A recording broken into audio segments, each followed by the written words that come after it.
My high school, Bishop Newman High School in South Philly. We had this rule that your hair could not touch the back collar of your shirt. One morning, Father Cox grabbed me from the hall, pulled me into his office, sat me down and cut my hair because he said it was too long.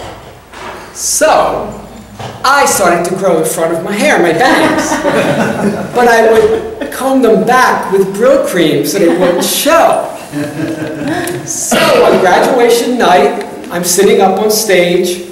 I graduated with high honors, magna cum laude or whatever that crap is. And so I'm sitting up on the stage, and the bishop was on the stage, sitting in a gold throne, I kid you not, sitting in a gold throne in the center of stage. And when my name was called, I was supposed to go up to the bishop, kneel down, kiss the ring on his hand, which was extended, of course, and then take my diploma and, walk back to my seat. Well, when my name was called, I got up and I walked to the bishop. I grabbed the diploma out of his hand, walked to the front of the stage, and flashed a peace sign.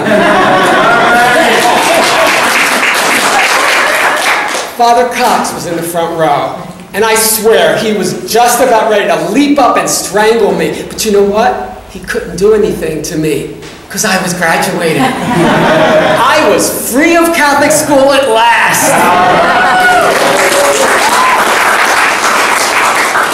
2 months later, I arrived at Temple University, whose only claim to fame is that Bill Cosby went there. But when I went in the fall of 1969, the school was basically a working class school where the working class kids went to avoid the draft. Hello, that's why I went too. So the first thing I did when I got to Temple University was to join the SDS, Students for a Democratic Society, which was then the most radical anti-Vietnam War group in the country. The second thing I did was to join the Gay Liberation Front. And when I joined Gay Liberation, it was a very liberating experience because one of the first things I got into was drag, radical drag. We called it gender funk. And the whole point of it was that it was street theater. So it wasn't unusual to see a guy walking down the street wearing an evening gown, a very elegant evening gown, with army boots, a full beard, and curlers in his hair.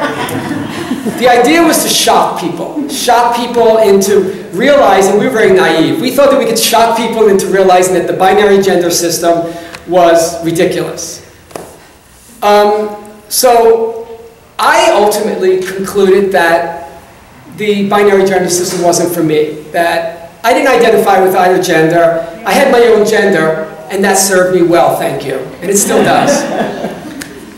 So I ended up chairing a project that we had at Gay Liberation Front. The university, Temple University, was funding an aversion therapy program at a psychiatric institution. And aversion therapy, for people who may not know about it, was, at the time what they were doing was, if a gay man went into the student counseling program and admitted that he was gay, they would refer him to this psychiatric institution. And the psychiatric institution would enroll him into the aversion therapy program. And they would take him into a room, they would strap electrodes to his dick, show him slides of cute naked guys, and then zap him with electricity. The idea was that was going to make him straight. Well, honey, not only didn't it work, but it was a cruel and barbaric practice, and we intended to stop it on campus. So we held protests and we contacted media, and ultimately we got a call from a TV talk show host in Philly, a very famous TV talk show host, who wanted to have one of us on to debate one of the aversion therapists. You can probably imagine where this is going, right? Everybody in the room looked at me and said, well, you're heading up our protest, so you should do the debate. There I was, like all of 19 years old, going to debate an aversion therapist. But, I was fired up with the cause, and of course I said yes. And then I realized, I'm not out to my family. I taped the show wearing blue eyeshadow.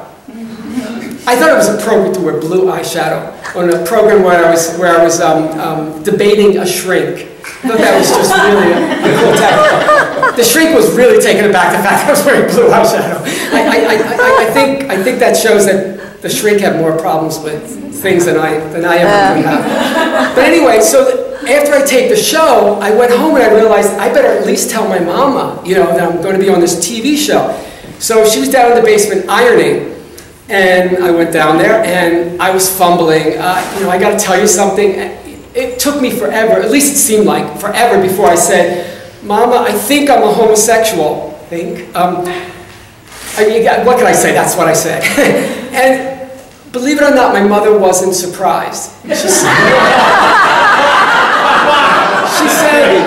She said, and these are almost her exact words, "Well, I've known for a long time. I mean, I am your mother." So that wasn't so much of a problem. What was the problem was, you're going on television, you got to tell your papa. What? My Republican, conservative, Catholic, Italian father? What?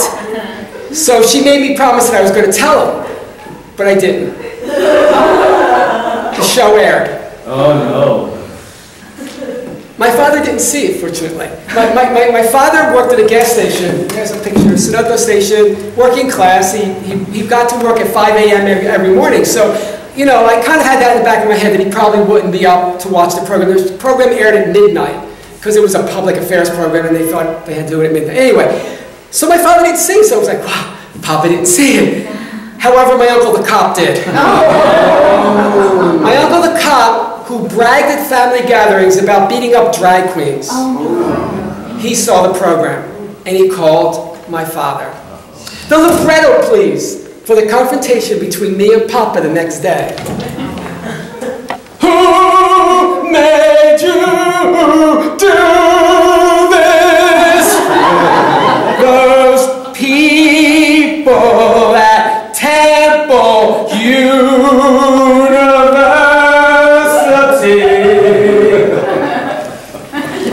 No one made me do this. I decided to do this. Do you know what you've done?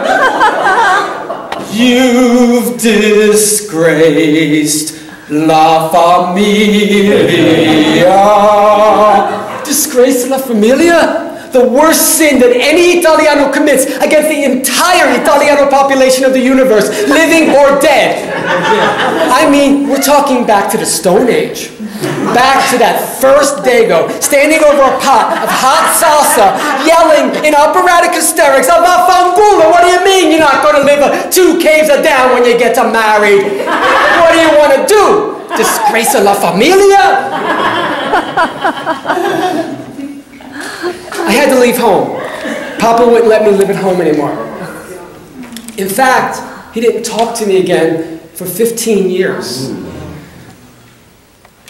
Yeah, unbelievable as it may sound. I would be at family gatherings, and my father would be there, and he would act as if I didn't exist. I wasn't his son anymore. That's what he told my mother. I was no longer his son. Well, finally, 15 years later, my oldest brother talked him into letting me come home for Christmas. So, of course I did. I went home, and we're sitting around at the kitchen table, which is where Italians do everything. Kitchen table. And so we're all sitting around the kitchen table, and it was very tense. My father didn't say much to me or to anybody. He just kind of sat there. And then as we were leaving, he went over to the closet in the living room and pulled out this old jacket. You know, it's a cold out there. That jacket you're wearing, it ain't warm enough. Here, you take of this. No, take of this. You have enough money? 2 months later, he was dead.